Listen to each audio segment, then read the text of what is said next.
Hi everyone, welcome to the Navigant Credit Union Broadcast Center. I'm GoLocal News editor Kate Nagel. Thanks for tuning in this Tuesday afternoon here in downtown Providence. As we usually do, kick off the show down at the University of Virginia with Professor of Political Science, Jennifer Lawless. Jennifer, thank you for joining us. Of course. Well, I'd say we continue to break down post-election politics, but one last remaining election, I believe we still have, is there anything else hanging in the balance? Mississippi today, the runoff. Does it look like it's going to be a fait accompli? I think it's virtually impossible to imagine a scenario whereby Cindy Hyde-Smith does not win, despite the incredibly offensive things that she said over the course of the last couple of weeks. It's terrain that's very favorable to her. So this is one of those states where it's almost impossible to envision a Republican losing. And does that go to sort of the rhetoric? Did we see, maybe other examples of, again, just maybe in districts that lean one way or another, that it's nearly impossible if folks have an inclination to a particular candidate, that even what seems like a October or November surprise just doesn't move the needle? I think the only thing that moves the needle beyond partisanship is something that's so egregious that it's difficult for people to come to terms with. So the Alabama Senate race last year, where Roy Moore was basically accused of being a pedophile, allowed Doug Jones, a Democrat, to eke out a win by the skin of his teeth. And it seems that being a racist is less offensive to people than being a pedophile, which is why Cindy Hyde-Smith is probably going to get elected tonight. And let's talk about these races that are too close to call. Well, this is a runoff today, but the ones that they are still been counting and declaring winners in. You hear folks grumbling about the votes, where they're coming from, the length of time. I mean, was there really anything out of the ordinary in this particular election cycle? I mean, you've seen the Florida memes, but in terms of how the election process works. No, so this was pretty standard. The problem for a lot of people this time around was that there were many more close elections than there usually are. And so typically it takes this long to count all of the votes and get the final vote tallies, but the victor doesn't hang in the balance because the elections aren't that close. So this time, because there were so many districts where we had competitive races, there's been more national attention, I think, to how difficult it is to compile these votes across the country. So let's talk about what's really taking a lot of the national attention right now. And of course, that's the caravan now at the U.S. border and what we've seen there.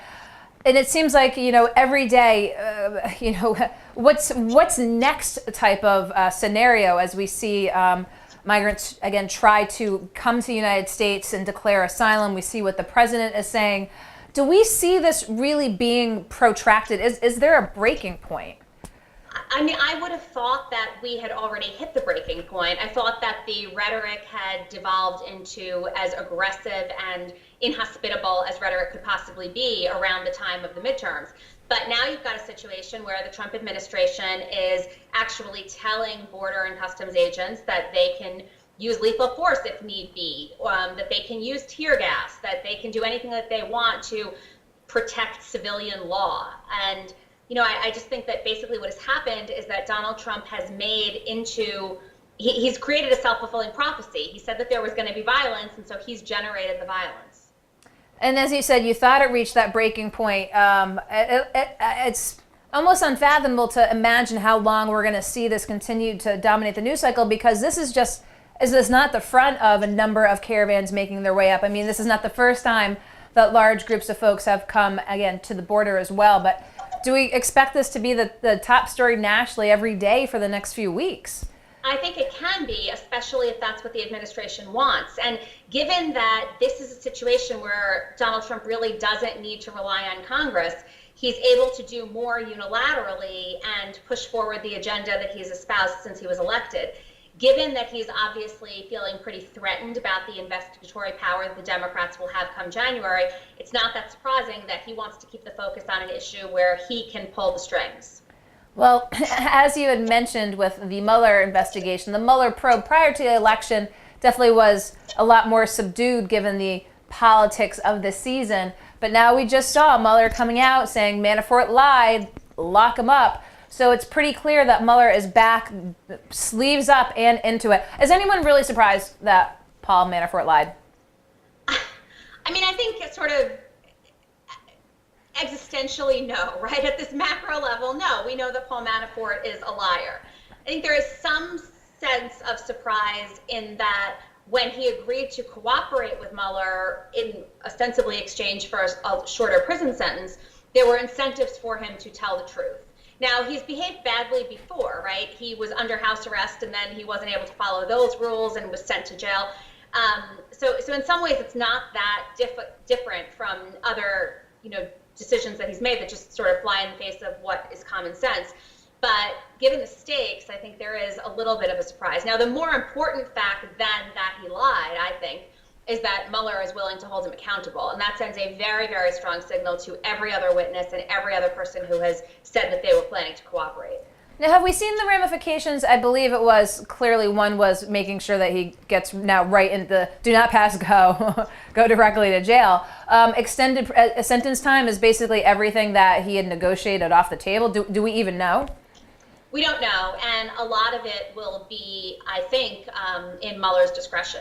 So the extent to which he's lied will probably be able to determine based on the extent to which the deal seems not to be moving forward. So we'd like to discuss ahead of time what we're going to be talking about nationally and locally, but I've got kind of the bonus round, and that's the decoration of the White House by the First Lady. We saw a strong reaction last year, another strong reaction to the red trees this year. Could Melania Trump, given the press climate, given everything going on, put out a display that would have been widely embraced? Or do you think that just red trees in general just set everybody off? So I've been combing the internet today for public opinion regarding these red trees, and it's very, very difficult to find people that think they're a good idea or appropriate or pretty.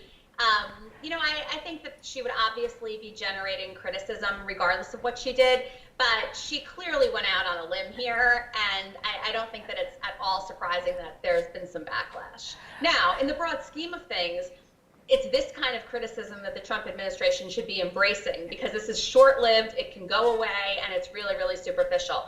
When we compare it to some of the criticisms that the administration is getting regarding immigration and the caravan and the Mueller investigation, I think it's not that surprising that they wanted to put out a lot of these red trees, because better talk about that than tear gas.